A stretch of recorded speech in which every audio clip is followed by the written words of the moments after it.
Assalamualaikum warahmatullahi wabarakatuh. Saya Azmi Najwa Azalia Zahran dari kelas 1D Tasawuf Psikoterapi UIN Sunan Gunung Jati Bandung. Di sini saya akan menjelaskan tentang kata dan kalimat efektif. Kata adalah satuan bentuk terkecil dari kalimat yang dapat berdiri sendiri dan mempunyai makna. Menurut KBBI, kata adalah unsur bahasa yang diucapkan atau dituliskan yang merupakan perwujudan kesatuan perasaan dan pikiran yang digunakan dalam berbahasa. Contohnya yaitu seperti sepeda, mobil, kuliah, dingin, dan sebagainya. Dari segi bentuknya, kata dapat dibedakan menjadi dua macam, yaitu satu, kata yang bermorfem tunggal atau biasa juga disebut dengan kata dasar. Contohnya baca, tulis, potong, dan sebagainya. Yang kedua, kata yang bermorfem banyak atau biasa disebut kata berimbuhan. Contohnya membaca, tulisan, memotong, dan lain-lain. Makna kata itu ada 3. Yang pertama, makna leksikal dan makna gramatikal. Yang kedua, makna denotatif dan makna konotatif. Dan yang ketiga, makna konstekstual. Yang pertama, makna leksikal dan makna gramatikal. Makna leksikal adalah makna kata secara lepas, tanpa kaitan dengan makna yang lainnya dalam sebuah struktur, frasa, klausa, atau kalimat. Contohnya yaitu rumah. Rumah adalah bangunan untuk tempat tinggal manusia. Sedangkan makna gramatikal adalah makna baru yang timbul akibat terjadinya proses gramatika, yaitu pengimbuhan, pengulangan, atau pemajumukan. Contohnya berumah, artinya mempunyai rumah. Rumah-rumah, artinya banyak rumah. Rumah makan, artinya rumah tempat makan. 2. Makna denotatif dan makna konotatif. Makna denotatif adalah makna yang menunjuk langsung pada acuan atau makna dasarnya, bisa disebut juga makna referensial. Sedangkan makna konotatif adalah makna tambahan terhadap makna dasarnya yang berupa nilai rasa atau gambaran tertentu. Contohnya, merah. Dalam makna denotatif, merah itu warna seperti warna darah. Sedangkan dalam makna konotatif, merah itu artinya berani atau dilarang.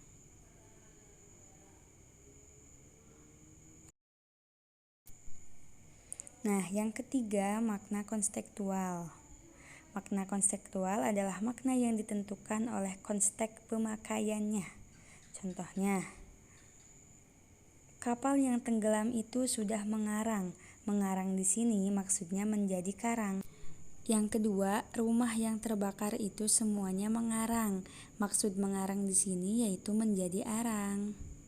Pembagian kelas kata dalam bahasa Indonesia. Yang pertama ada verba. Sebuah satuan gramatikal dapat diketahui berkategori verba dari perilakunya dalam satuan yang lebih besar. Jadi, sebuah kata dapat dikatakan berkategori verba hanya dari perilakunya dalam frasa. Contohnya, makan, duduk, tidur, dan lain-lain. Ada adjektiva.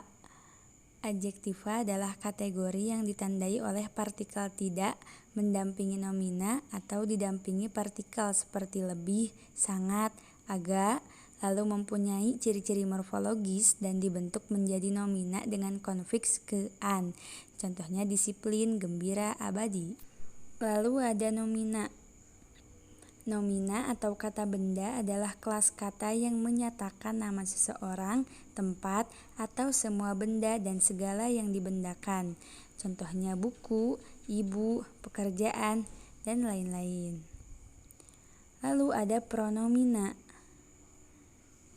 Pronomina atau kata ganti adalah jenis kata yang menggantikan nomina atau frasa nomina. Contohnya saya, kapan, nya, ini, dan lain-lain. Numerelia. Kata bilangan atau kata yang menyatakan jumlah benda atau jumlah kumpulan atau urutan tempat dari nama-nama benda.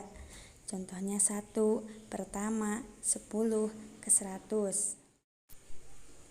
Adverbia. Adverbia adalah kelas kata yang memberikan keterangan kepada kata lain seperti verba dan adjektiva atau kata sifat yang bukan nomina atau kata benda. Contohnya, baik sekali anak itu, atau rumah dia jauh sekali, atau kata-kata seperti paling, sering, jarang. Lalu ada interrogativa. Interrogativa adalah kategori dalam kalimat interrogatif yang berfungsi menggantikan sesuatu yang ingin diketahui oleh pembicara atau mengukuhkan apa yang telah diketahui pembicara. Contohnya, apa benar seperti itu? Atau mungkinkah kau menjadi sahabatku? Atau wanita mana yang akan kau pilih? Lalu ada demonstrativa.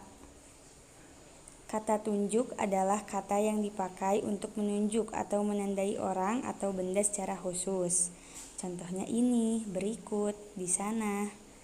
Lalu ada artikula.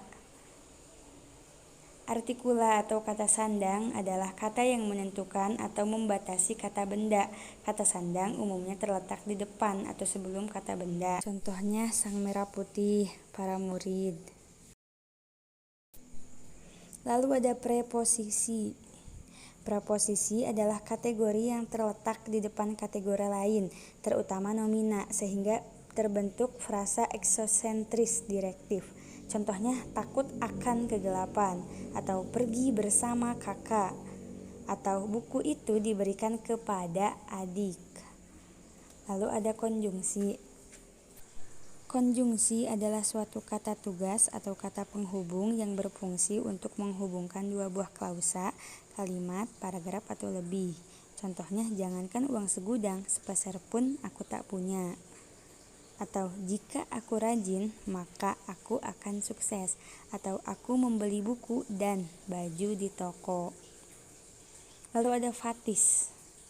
Fatis adalah kelas kata yang bertugas memulai, mempertahankan, atau mengukuhkan komunikasi antara pembicara dan pendengar, dan biasanya terdapat dalam konteks dialog. Contohnya, kok, deh, selamat. Lalu ada interjeksi. Interjeksi merupakan kata seru yang mengungkapkan isi hati dari si pembicara. Contohnya, ih, sialan, wah, syukurlah. Yang terakhir ada partikel. Partikel sebenarnya bermakna unsur-unsur kecil dari suatu benda. Analog dengan makna tersebut, unsur kecil dalam bahasa, kecuali yang jelas satuan bentuknya disebut partikel. Contohnya, apakah Bapak Ahmad sudah pulang? Atau pergilah sekarang sebelum jalan macet. Dan lain-lainnya. Kalimat efektif. Menurut KBBI, kalimat adalah satuan bahasa yang secara relatif berdiri sendiri, mempunyai pola intonasi final dan secara aktual ataupun potensial terdiri atas klausa. Sementara efektif dalam KBBI diartikan sebagai ada efek atau akibat, pengaruh, dan kesan. Jadi dapat diartikan kalimat efektif adalah satuan bahasa yang lengkap dan sesuai kaidah yang dapat mengakibatkan pembaca atau pendengar mudah dipahami. Bisa diartikan juga kalimat efektif adalah kalimat yang memiliki kemampuan untuk menimbulkan kembali gagasan-gagasan pada pikiran pendengar atau pembaca, seperti apa yang ada pada pikiran pembaca atau penulis. Ciri-ciri kalimat efektif. Yang pertama, kesepadanan struktur. Kesepadanan adalah keseimbangan antara pikiran atau gagasan dengan struktur bahasa yang dipakai.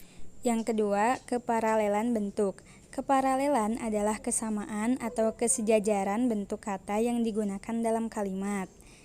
Yang ketiga, ketegasan makna. Kalimat efektif itu harus mempunyai makna yang tegas agar pembaca tidak kebingungan dalam menelaah arti dari sebuah kalimat yang ingin disampaikan penulis. Yang keempat, kehematan kata. Kehematan adalah menghindari penggunaan kata, frase, atau bentuk lain yang tidak perlu. Yang kelima, kecermatan penalaran. Kalimat efektif juga harus ditulis dengan cermat, tepat, sehingga tidak menimbulkan penafsiran ganda atau kerancuan dalam kalimat. Selain itu, hindari mengulangi kata-kata yang sama yang tidak ditujukan untuk sebuah penekanan. Yang keenam, ada kepaduan gagasan, dan yang terakhir ada kelogisan bahasa. Selain itu, kalimat efektif juga harus logis, mudah dimengerti, mudah diterima dengan akal sehat, dan sesuai dengan kaidah EYD dan KBBI. Lalu contoh kalimat efektif yang disempurnakan dari kalimat yang tidak efektif. Kalimat tidak efektif. Jika bus itu mengambil penumpang di luar agen supaya melaporkan kepada kami. Kalimat tersebut kurang jelas karena ada bagian yang dihilangkan atau tidak sejajar.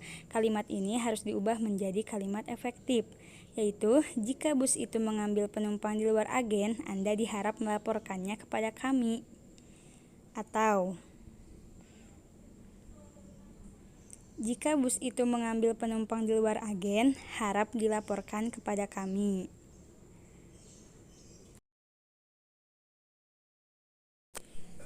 Lalu contoh selanjutnya, kita harus bekerja dengan keras dan sungguh-sungguh agar supaya hidup ini menjadi berkah. Nah, kalimat tersebut kurang jelas karena adanya bentuk kata bersinonim. Kalimat ini harus diubah menjadi kalimat efektif, yaitu kita harus bekerja dengan keras dan sungguh-sungguh supaya hidup ini menjadi berkah, atau kita harus bekerja keras dan sungguh-sungguh agar hidup ini menjadi berkah. Baik, terima kasih. Semoga bermanfaat. Sekian dari saya. Wassalamualaikum warahmatullahi wabarakatuh.